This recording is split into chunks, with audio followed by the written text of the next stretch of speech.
guys, welcome to the day one of building your basics for the prelims, that is for 2024 civil services examination. I have planned to make 100 days of content for people and for my mentees who are going to prepare for this examination. You just travel along with me for these 100 days. At the end of 100 days, you will be strong with all the basics, that is respect to your prelims. Okay, today is day one. Today I am going to start with polity, one of the easiest and the favorite subject of every aspirant. Today we will be starting with the historical underpinnings of the Indian Constitution. From Indian Constitution, what we can take is it's a living document, and the Indian Constitution that was enacted by 1950 was not the first document that was enacted in our land. It had lots of precedents, lots of laws which were made before that. We know that British East India Company was ruling over our land for more than 200 years, and that was the starting point of where the laws were made, and there are lots of frameworks and policies which helped them to come up with the constitution which is right now and which we are following right now. Okay, so first of all we'll just concentrate on what is a constitution and why do we need a constitution. Okay, so if you see here the first point, what is constitution? This is all about, constitution is all about the fundamental principles according to which a state is constituted or governed. See, if you see the state is an ruling entity, is a governing entity. All we need is rules. Say for example, you are playing a game, and in the game if there is no rules, the rules of the game will govern the game. How the players should play, what are the opposite people should play, and how the goal is to be counted, how to make sure that no one foul plays in the game. Okay, so that is a kind of rules which helps the game to go in the right direction. Constitution is also a set of laws which helps us to run the state in an organized manner. Let's come to the second point. Constitution is a fundamental law of land which fulfills the aspirations of the goals of the society. Okay, so if you see, each and every society, each and every state, each and every nation has its own goal. Okay, Constitution helps us to have a pursuit of going through the goal and mission of each and every nation. Okay, this is the second point. The third one is it is an overarching framework within which one pursues individual aspirations. Say for example, if we speak about individual aspirations, let's take Indian Constitution itself. Indian Constitution speaks about the fundamental rights. The fundamental rights is both collective as well as individualistic. Okay, so the Constitution is an overarching framework and helps us to achieve the individual goals and freedom of every person as well. And the fourth point is it defines the fundamental values that we may not trespass. As I said in the first point, in the game there are a set of rules which are framed so that there is no foul play in the game. Constitution also gives us lots of rules and regulations and which will help us to take the country forward within the rules and regulations. Okay, the third one and the fifth one is the Constitution is a living document which grows and evolves according to the needs and aspirations of the changing country. Say for example, our Indian Constitution was enacted in 1950. Okay, after 1950 the document of Constitution, do you think it was the same document that is that we are following right now? No, it has been amended multiple number of times. The amendment is nothing but the Constitution has been updated with the current scenarios, the current changes this society is undergoing. Okay, so this is all about the Constitution is all about. Now we will get into the historical underpinnings. Historical underpinning of this one starts from 1773. We already know that by 1763 this Battle of Buxar took place. This Battle of Buxar is nothing but where the sepoys of from the Indian side and the British East India Company, the Rajas and the ruling princes from the Indian side fought with the British East India Company, especially in the regions of Bengal, United Provinces, all the places. And by the end of that war, British East India Company controlled most of the areas. Okay, especially there were Diwani rights which were taken over by the Britishers, where the revenue was controlled by the Britishers. Okay, until then there was no rules and policies involved. It was an open policy, and Britishers had an upper hand after winning lots of internal wars that happened during the 1770s and 1780s.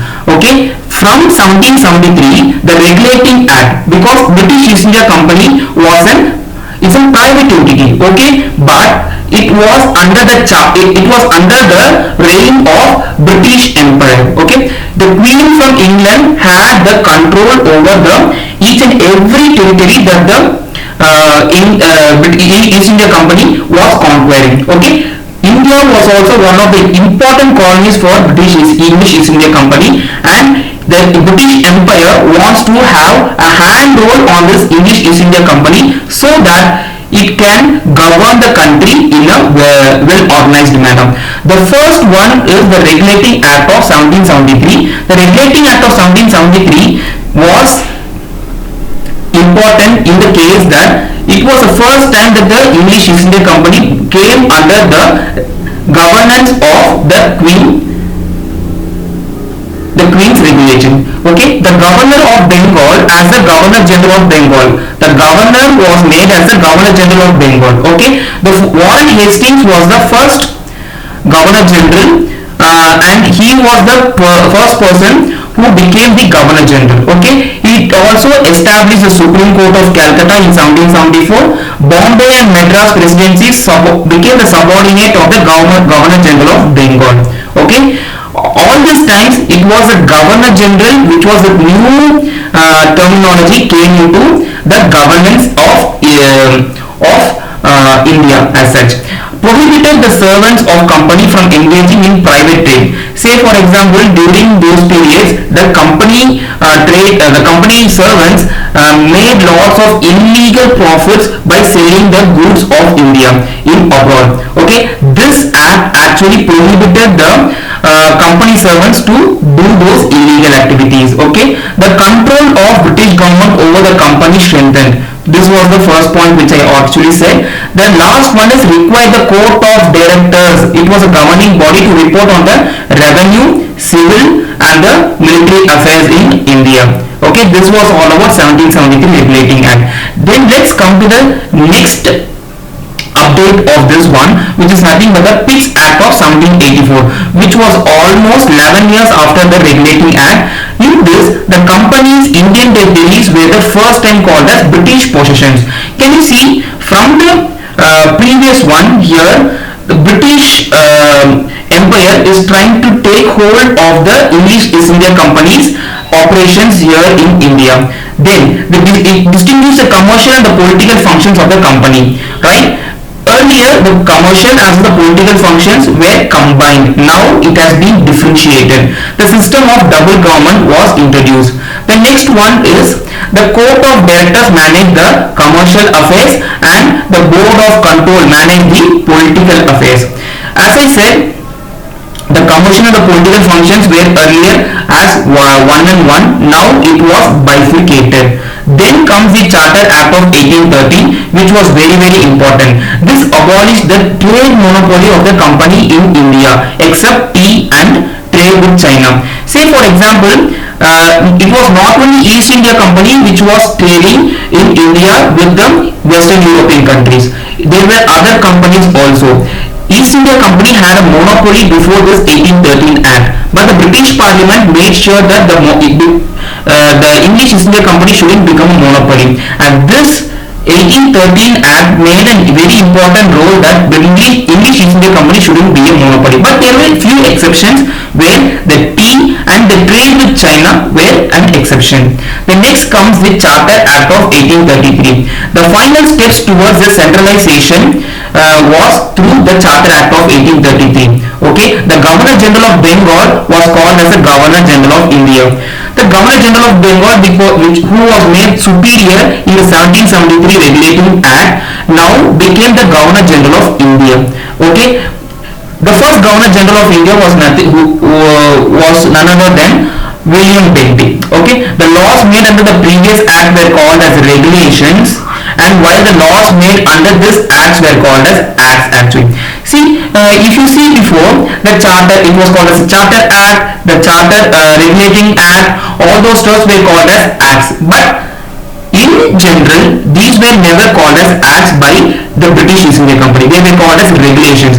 The Charter Act of 1833 was formally called as an act, and this also ended the commercial activities of East India Company, and it became a purely an administrative body. The system of open competition of civil services was introduced, but it was not implemented. Okay. Then comes the Charter Act of 1853. This was the last Charter Act and separated the legislative and the executive functions of the Governor General's Council. Okay, it established a separate Governor General's Legislative Council, which came to be known as the Indian Legislative Council. Actually, earlier East India Company was concerned with both the trade as well as the political issues, that is the administrative issues. From here on, from 1833 especially, the administrative role was given more to this East India Company, and in this the Indian Legislative Council played a very important role. The legislative wing of the council functioned as a mini parliament. Okay, this was the first concept of parliament, especially in India. Okay, it was called the mini parliament. The legislation was treated as a special function of the government for the first time, and the open competition system for the civil services in the spirit. As I said earlier, in 1833, the Charter Act itself, it was said that the open system for civil services will be given in, but it was not implemented. But the open competition system was introduced by 1853 Act, and it was implemented also.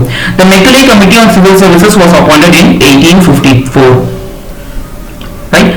Then coming to the next one, which is very important, the Government of India Act 1858. 1858, which is very important because in 1857 there was a huge uprising called Sepoy Mutiny. After the Sepoy Mutiny, the governance aspect of English East India Company completely changed, and the perspective of British Empire completely changed.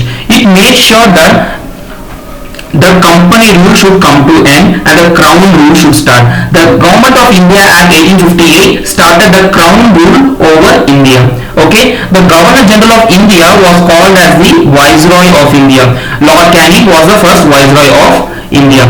The system of double government was ended. Okay, the new office of Secretary of State for India was appointed. Okay, so from here on the crown rule started from 1858. Then comes the Indian Councils Act of 1861.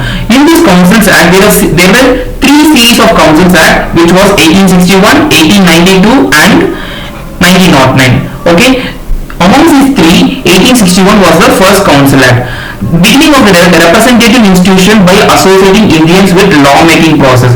This was the first attempt including Indians into the law-making process, but it was just in words, it was not implemented, and restored the legislative powers to Bombay and Madras.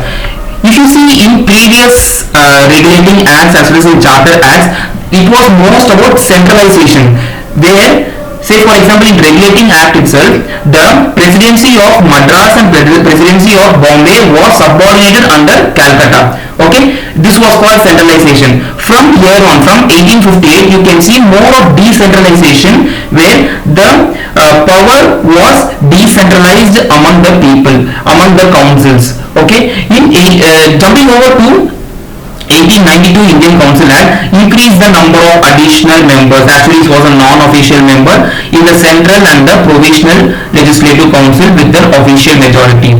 It increased the functions of legislative council and gave them the power to discuss the budget and addressing the questions of the executive. Okay, say for example, the concept of budget was introduced in the year 1860. Okay, this in 1860 the concept of budget was introduced by the legislative council, and it will be discussed within the legislative council. Okay, and the viceroy will be the person who has to give the consent. Right, from the second series, which came, the next one was the Indian Councils Act of 1909. This 1909 Indian Councils Act was also called as Morley Minto Reforms. If you will be studying in detail about the Morley Minto reforms and the chronological orders of how things cooked up during the Indian national movement. This 1909 Indian Council Act was very important because just before 1909 in 1907 the Surat split would have happened, where the moderates as well as extremists would have split and the Indian national movement almost came to standstill. Okay, and we'll be discussing about this in detail during the Indian national movement subjects. And let's jump deep into this 1909 Act. So this act actually increased the size of legislative council both in central as well as the provincial things. Then comes the member were allowed to ask supplementary questions, move resolutions on the budget and so on. Okay, so if you see, more and more leverage has been given and more Indians has been included into the administrative things. Okay, if you see, prior to 1858 more Indians were introduced into the administration itself. Okay, this is because of the Indian national movement started getting steam and more demands were put on the British government in order to include the Indians into the administration of India itself. Okay, then the Satyendra Sinha was the first Indian to join the Viceroy's Executive Council. Okay, this is very very important because in most of the preliminary papers this might appear as a question. Then comes the separate electorate, which is very very important. The Muslim members were to be elected only by the Muslim voters. This actually legalized communalism. This was also one of the starting point of the huge communalism which eventually led to partition of India into India and Pakistan. Then Lord Minto is also called as a father of the communal electorates. Okay, jumping on to the next one, the Government of India Act of 1919. This is called as the Montague-Chelmsford reforms. Montague was Secretary of State. This as we know, the Secretary of State position was introduced during 1858 Government of India Act, and Lord Chelmsford was the Viceroy at that period. This actually included the demarcating and separating the central and the provincial subjects. Okay, this was the first time the central and the provincial subjects were demarcated, and diarchy was introduced at the provinces level. Okay, I'll just say what are the central and the provincial subjects. Okay, provincial subjects are the things which has to be handled at the provincial level. Say for example, now it's called states. At that point of time it was called provinces, and central subjects were handled by the central government. Diarchy at the provinces level. Transfer the subjects administered by the governor with the aid of ministers responsible for the legislative council, and the reserved subjects administered by the governor and his executive council. Okay, then the upper house was called as the Council of States and the lower house was called as the Legislative Assembly. Separate electorate extended for the Sikhs, Christians, Anglo-Indians and Europeans. In 1909, the separate electorates were introduced where the Muslims can elect Muslims. This was introduced in 1909 for Sikhs, Christians, Anglo-Indians and Europeans. Okay. It also granted franchise to a limited number of people on basis of property, tax and education.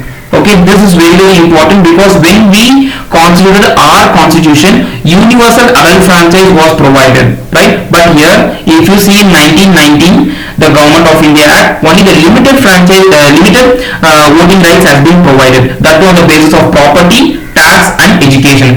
Created a new office of High Commissioner for India in London. Establishment of Central Public Service Commission, which is nothing but now it operates as Union Public Service Commission for recruiting civil servants.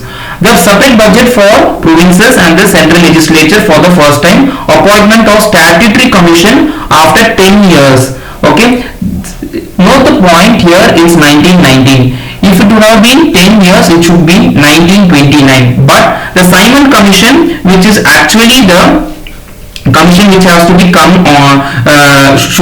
should have come during 1929, came 2 years before itself, that is in 1927. This reason will be seen during the historical sessions where we'll get into deep about the international movements, right? We'll see the details about the Simon Commissions, just as simple outlook of how Simon Commission was all about. Okay, it mandated the government, as I told before, it was mandated by Government of India Act 1919 to report on the conditions of India under Government of India Act 1919. Actually, this commission was to review how the Government of India Act 1919 was implemented and what are the updates or the updates in the laws that has to be made from here henceforth.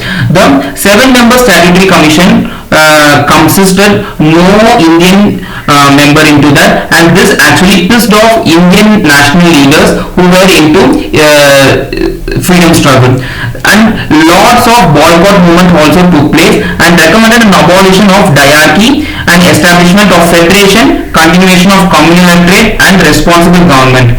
Okay, and the recommendation of committee were incorporated in the Government of India Act 1935. Okay, so Government of India Act 1935 is very important because it is said that most of the features of the current constitution has been drawn from Government of India Act 1935. Okay, few were implemented, few were not implemented. Okay, amongst this, the first point was the All India Federation. Actually, it was not implemented itself. The subjects divided into 3 lists, which is nothing but the federal, provincial and the residuary. The residuary powers lie with the viceroy. The viceroy had the complete power of executing the residuary powers.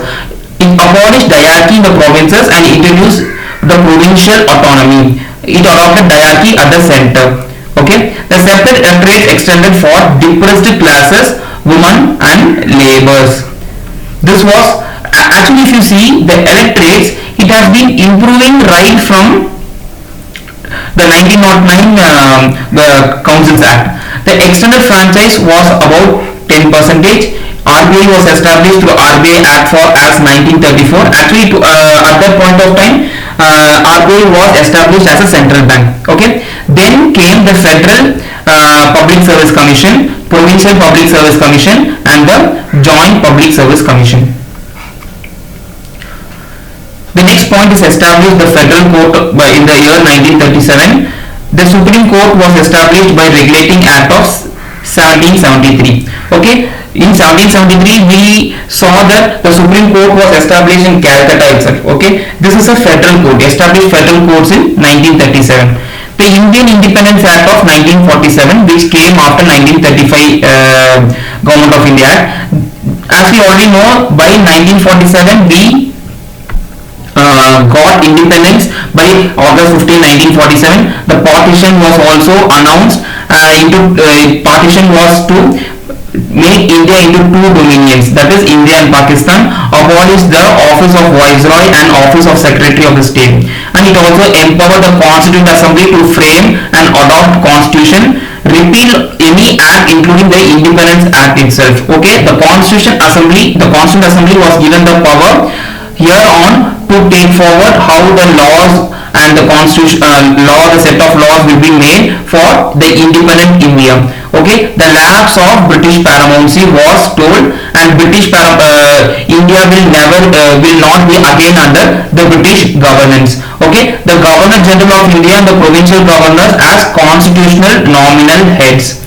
Okay, drop the title the Emperor of India, because during the after the partition and after the independence, India wanted to become a republic nation, and the first Governor General of India was Lord Mountbatten. The first Governor General of independent India was C. Rajagopalachari.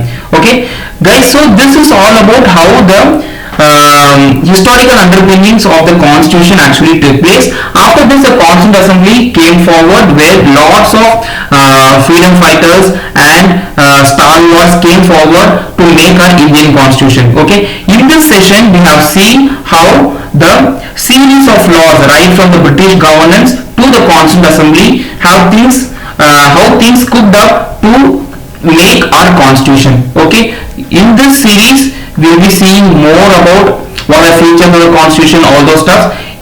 For this day 1, you will be given few homeworks, like you should go and learn about the features of the constitution and what the Constituent Assembly was all about, how it was elected, how the members were elected, all those stuff you have to just go through from the books. I will also subscribe few books for you, which is like you can go to Lakshmikant, which is a very good book for polity. And one more thing, the basic book that you should go through is the 11th NCERT. This book is very useful for your preparation for polity, both for prelims as well as mains. Okay, so see you guys in day 2. It will be very exciting to meet you guys in the day 2. In day 2 we will be taking forward with the polity itself with the next set of topics for prelims. See you guys in day 2. Until then, subscribe to my channel and follow for more updates. Bye.